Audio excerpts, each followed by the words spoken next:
living in your power, living in your authentic nature. Ooh. The first thing that I feel is necessary to bring up is fear, shame, guilt, and doubt.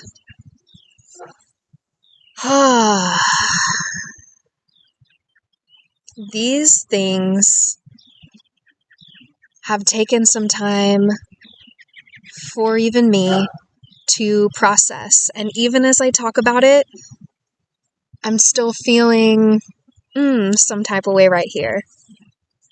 And a lot of where fear, shame, guilt, and doubt comes from are a few different places. Growing up as a child, if there were times where you didn't feel validated, didn't feel heard, didn't feel seen, if you felt shameful for speaking up and being who you were, who you are, sometimes the shame that gets developed at a young age can follow us into adulthood. And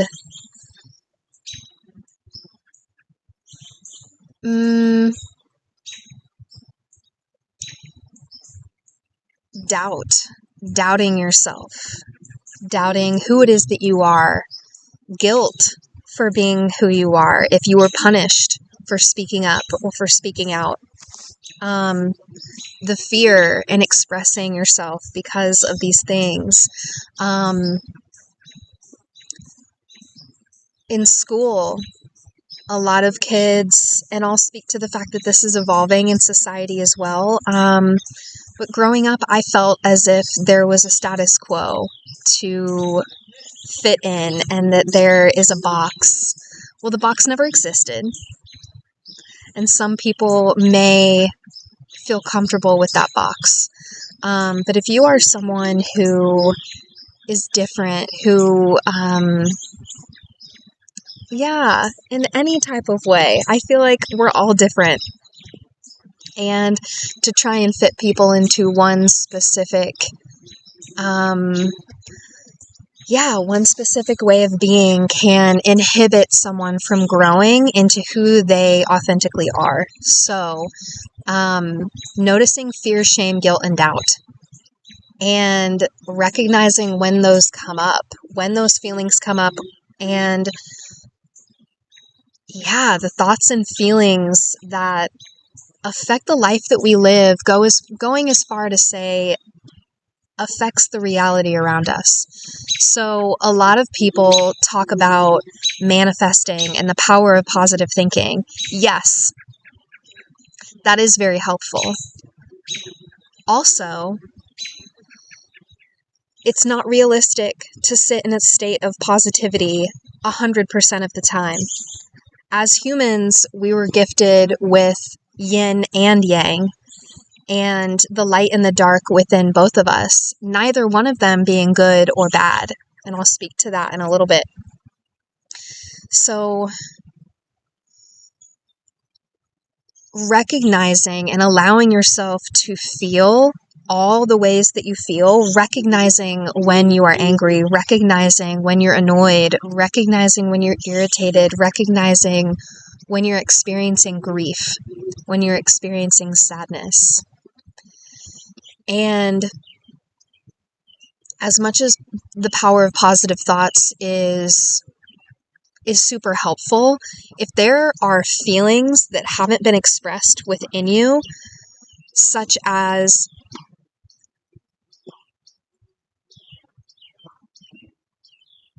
grief from losing someone, grief from a breakup, sadness over growing up and not feeling heard, anger, resentment, if those things haven't been processed throughout the body, they are still held inside. And the experiences, people, places, and types of situations that we end up in can present themselves in a repetitive pattern if these feelings aren't fully processed. So again, as much as the power of positive thought is great, I really encourage allowing yourself to process fully what it is that you are feeling. Because if it's avoided, if it's snuffed out, if it's swept under the rug, it will come up and mirror in your everyday reality through people, places, things, situations, relationships, jobs, etc. So I think it's also very important. Yeah. Okay. So let's bring up the inner and the outer critic. So the ways in which you can recognize fear, shame, and guilt and doubt in a forgiving, gentle, and in a forgiving and gentle way is recognizing your inner and your outer critic. So your inner critic being those voices in the head. What are you saying to yourself? Oh, I'm not good enough to do that. Oh, nope, I'm not going to do that. Or, well, I was told I was this way, or I've always been this way. Or, oh my gosh, like, God, I'm so dumb. God, that was so stupid of me. Inner critic. Same goes for the outer critic. The things that you say out loud to yourself. Noticing the conversations that you have with people. If you pull out in front of someone at the grocery store with your cart, do you say sorry? Like, sorry for what? You are okay to take up space. You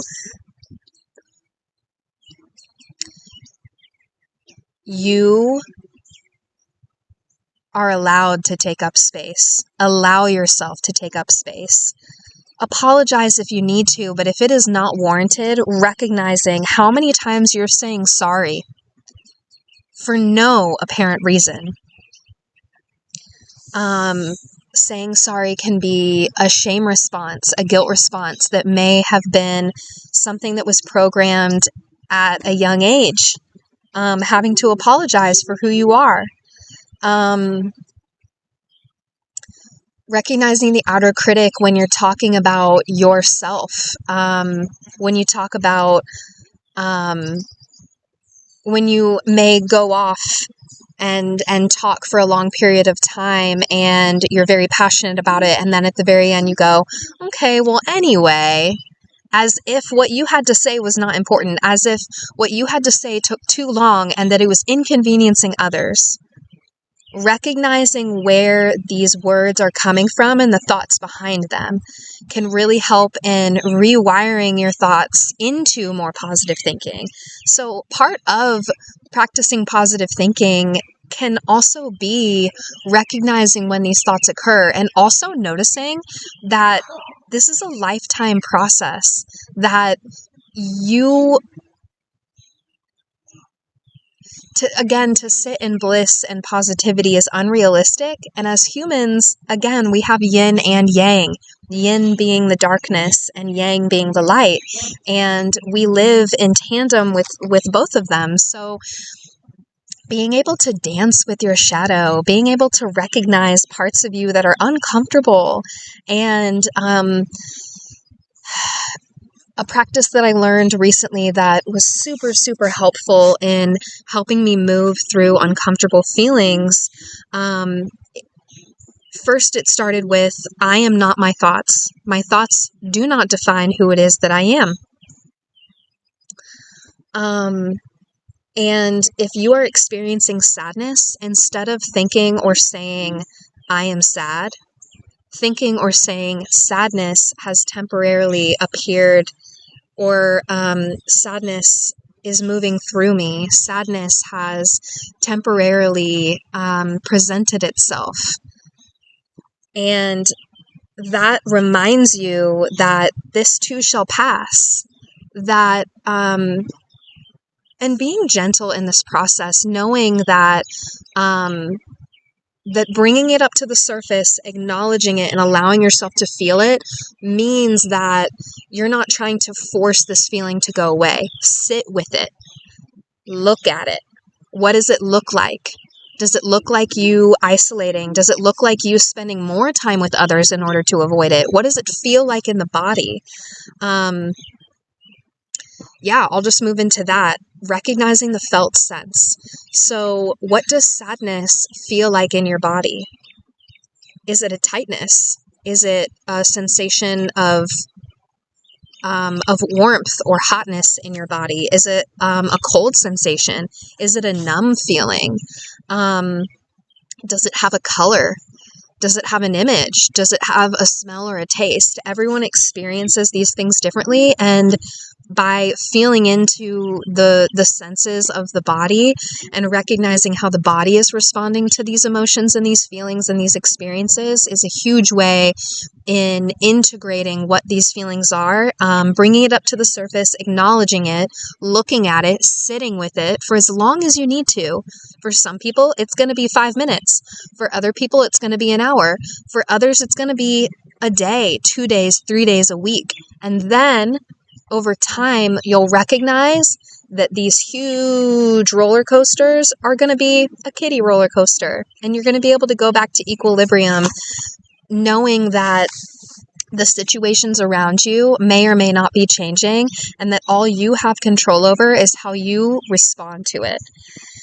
And also knowing that really attempting to control an external environment can be quite exhausting, and that practicing allowing yourself to feel things and bringing it to the surface can allow you to stand in your authentic power, in your inner authority. So suppressing it again without acknowledging, without sitting with, without allowing these feelings to process. Like I mentioned earlier, this may bring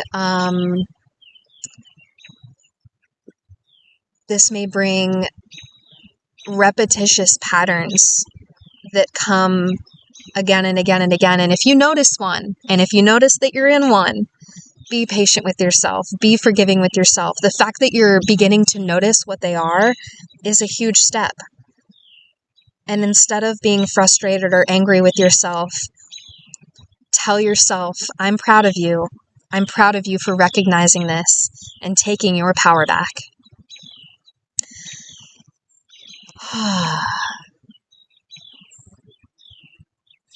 All right. So, what are some solutions? I know I've mentioned some already. What are some solutions in how to move with these feelings? Because sometimes it's difficult to bring them up to the surface, acknowledge them, sit with them, look at them, feel them, and then be able to let them go. And sometimes forcing the letting go is, it's almost like forcing yourself to exhale extra strong, or forcing yourself to exert yourself and do things that are beyond your capacity, or beyond your current capacity. So, imagine yourself in your natural breathing patterns. Noticing if you're holding your breath, noticing if you're forcing an exhale, noticing if you're taking deep inhales. This can kind of tell you what you're allowing to come in, what you're needing to, let's rephrase this, just noticing how you're breathing. Breathwork can be super, super helpful in introspectively acknowledging feelings and sensations within the body and breathing with it. If sitting still is not something that is your vibe, I know it wasn't mine initially, trying somatic movement, or even moving with breath work. Like, you don't have to lie on your back and just, or lie and sit like this in order to practice breath work. It is all up to you. You can move, you can scream, you can cry, you can have gasps of air, change in body temperature, tetany even.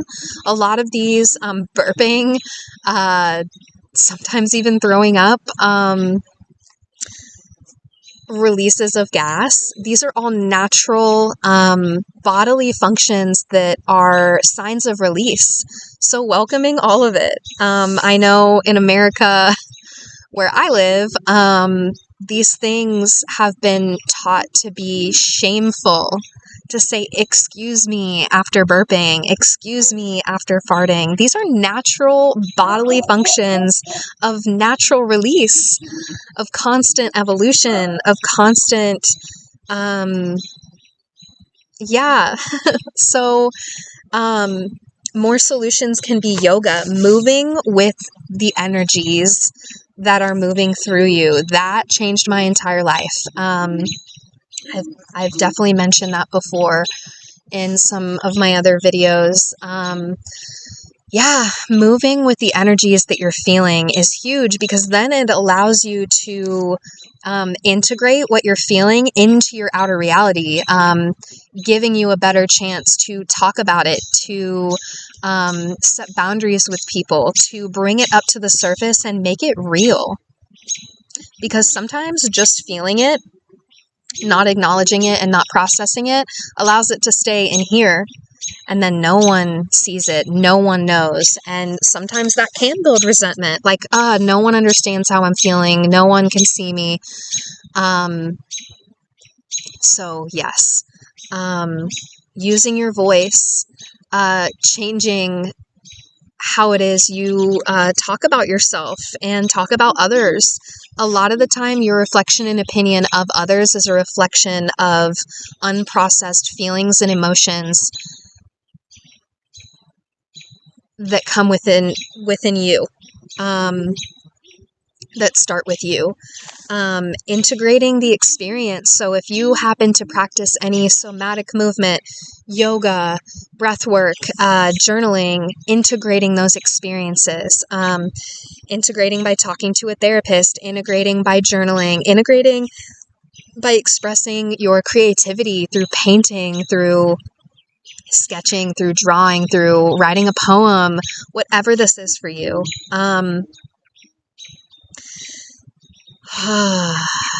So yes, connecting to your felt sense. This is huge in acknowledging the physical feelings that are going on, because then that makes it tangible. By making these feelings real, it allows you to acknowledge it, bring it to the surface, and then decide what then you are going to do with it. Noticing how long you sit in these feelings, noticing how long you, it's definitely a practice. Giving yourself time and space to do these things is huge. And then over time, you'll begin to tap into your intuition and know when it's time to just be done with it. And sometimes these things may come up again, and that's okay. Sometimes you're either in a pattern, and other times you may not even be in a pattern. It just may be a different situation presenting itself that you still need to process. And in a sense, okay, maybe part of a pattern. Also, though, just recognizing that it is that you're exactly where you need to be. That if you are experiencing something hard, it is prepping you for something so much bigger and something so wonderful that you can't even imagine. And processing this and allowing it to move through you opens you up and expands you to experience more in life. Another solution is remembering and reminding yourself that you are not your thoughts. You may experience grief moving through you. You may be experiencing sadness temporarily presenting itself to you, and recognizing how that feels. Developing a relationship with your intuition. This is huge. Over time, tapping into your felt sense and moving with the energies that flow through you and allowing yourself to open up to all the spectrum of feelings that you experience. Tapping into your intuition. This can be your heart's desires, your soul longings. What does your soul long for? Signs. For me, a lot of things come through birds. Right now I have a lot of owls around me. And knowing what that personally means for you. These signs can come through in many different forms. It may not look and sound how it does for me. Beginning to tap into those signs and signals. For me, it started with messages through childhood movies, bodily signals, tapping into the felt sense, tapping into images, thoughts, sensations, in recognizing and connecting what these feelings look like, smell like, feel like for you. Inner validation over external validation. Recognizing moments where you feel like you're searching for external validation. Are you avoiding others during this process? Or are you even, like I mentioned earlier, surrounding yourself around so many people and so many things to do that you may be avoiding sitting with yourself? Again, inner validation over external validation. It is completely okay to talk to a friend, talk to a family member if you feel safe to do so. Validation and understanding and connection does not happen authentically until it happens within you. So recognizing how you love yourself, how you treat yourself, how much time you give yourself each day to do what you want to do, to fill your cup up.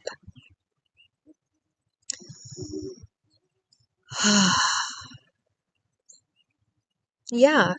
So with all of that being said, I'll repeat again, the power of positive thoughts is important, and the power of feeling is highly, highly powerful. You can't heal until you feel.